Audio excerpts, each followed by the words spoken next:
बोले जी निराकार भी है साकार भी है। मैंने कि एक बात एक ही तो होगी बात, दो कैसे हो सकती है? मैंने कि याद रखना आचार्य वो भी अपने को आचार्य बता रहा था।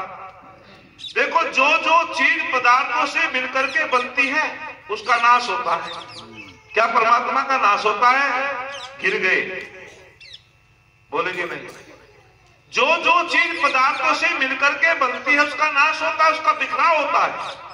ये हमारा स्थूल शरीर है, ये 5 महाभूतों से तत्वों से मिलकर के बना धर्मवीर जी, तो ये 5 तत्वों में विलीन हो जाएगा।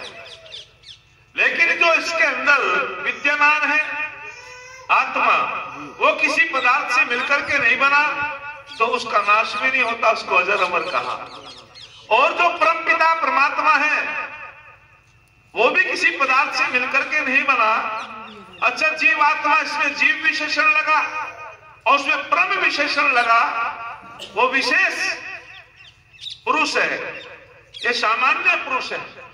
आत्मा को भी पुरुष कहा, परमपिता परमात्मा को भी बोलो पुरुष कहा। ये विशेष पुरुष है, ये भी किसी पदार्थ से मिलकर के नहीं बना, इसका भी नाश नहीं होता।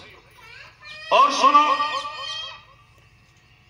मैंने पूछा आप बताओ कि सबसे सूक्ष्म पदार्थ क्या है? हरिदत्त मिश्रा कहने लगे परमाणु। मैंने कि परमाणु की परिभाषा क्या है, परमाणु का अर्थ क्या है? बोले ये तो नहीं पता। मेरे ऋषि दयानंद ने कमाल कर दिया।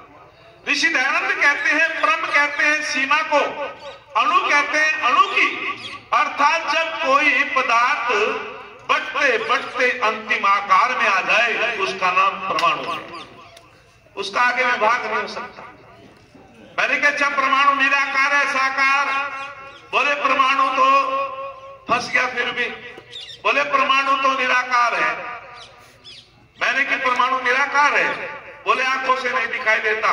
मैंने कि ऐसे बहुत विषाणु हैं जो इन आंखों से दिखाई नहीं देते, लेकिन वे विषाणु उनका भी आकार होता है। गलत तो नहीं कह रहा, आकार तो उनका भी होता है, सूक्ष्मदर्शी के माध्यम से देखते हैं। और मैंने कि याद रखना परमाणु का भी अंतिम आकार है। अरे जिसका आकार होता है उसकी परिधि होती है, जिसकी परिधि होती है उसका व्यास होता है, जिसका व्यास होता है वो साकार वाला होता है, जो साकार होता है उसी का नाश होता है, उसी का बिखराव होता है। और याद रखना, बोले मैंने कि परमाणु से भी कोई सूक्ष्म हो सकता? बोले बिल्कुल नहीं।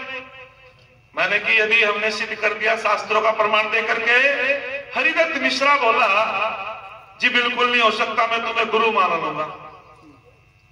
भरी सभा की मां। मैंने कि होता है? बोले क्या?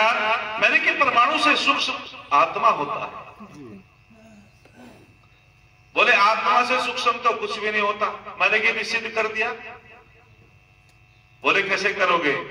मैंने कि सुनो, आत्मा से सूक्ष्म परमपिता परमात्मा होता है, यदि सूक्ष्म ना होता तो आत्मा के अंदर विद्यमान कैसे होता? बोलो या कण कण में विद्यमान कैसे होता? क्यों लिखा जी? सूक्ष्म है ना। और याद रखना परमपिता परमात्मा सबसे सूक्ष्म है, उससे सूक्ष्म भी कुछ नहीं और परमात्मा से महान और बड़ा भी कुछ नहीं। कितना बड़ा है? हिरण्यगर्भ है, चमकने वाले और बिना चमकने वाले लोक लोकांतर उसके गर्भ में समाहित है। और कितना सूक्ष्म है वो सबके अंदर है। बात आगे बढ़ी। मैंने कि तो इससे सिद्ध क्या हुआ? बोले परमात्मा निराकार है। मैंने कि जब परमात्मा निराकार है, पढ़ा लिखा आदमी था वैसे, पर उस दिन बड़ा आनंद आया। पहली बार वो शास्त्रार्थ का संवाद हुआ। मैंने कि भाई वास्तविक रूप से बड़ा आनंद आता है। और वहां बहुत लोग सुनते थे, बड़े लोगों ने सुना। तो मैंने कि जब परमात्मा निराकार सिद्ध हुआ, हरिदत्त बोला खड़े होकर के बिल्कुल जी निराकार सिद्ध हुआ। मैंने कि निराकार मानोगे तो व्यापक भी होगा, बोलो। और यदि तुम साकार मानोगे तो वो सर्वव्यापक भी नहीं होगा। अच्छा आत्मा सर्वव्यापक है एक देशीय है? बोलो एक देशीय है ना। लेकिन वो परमपिता परमात्मा सर्वव्यापक है, सर्वोच्च है। यदि साकार मानोगे तो बहुत दोष आ जाएंगे परमात्मा में, वो निराकार ही है। उसने स्वीकार कर लिया। मैंने कि जब परम पिता परमात्मा निराकार है, पंडित जी महाराज, फिर उसका मुख कहां से हुआ, फिर उसके पैर कहां से हुए, फिर उसका पेट कहां से हुआ, फिर उसके हाथ कहां से हुए? अरे ये नहीं, इसका अर्थ जो तुमने अनर्थ किया है, मेरे ऋषि दयानंद ने कमाल किया।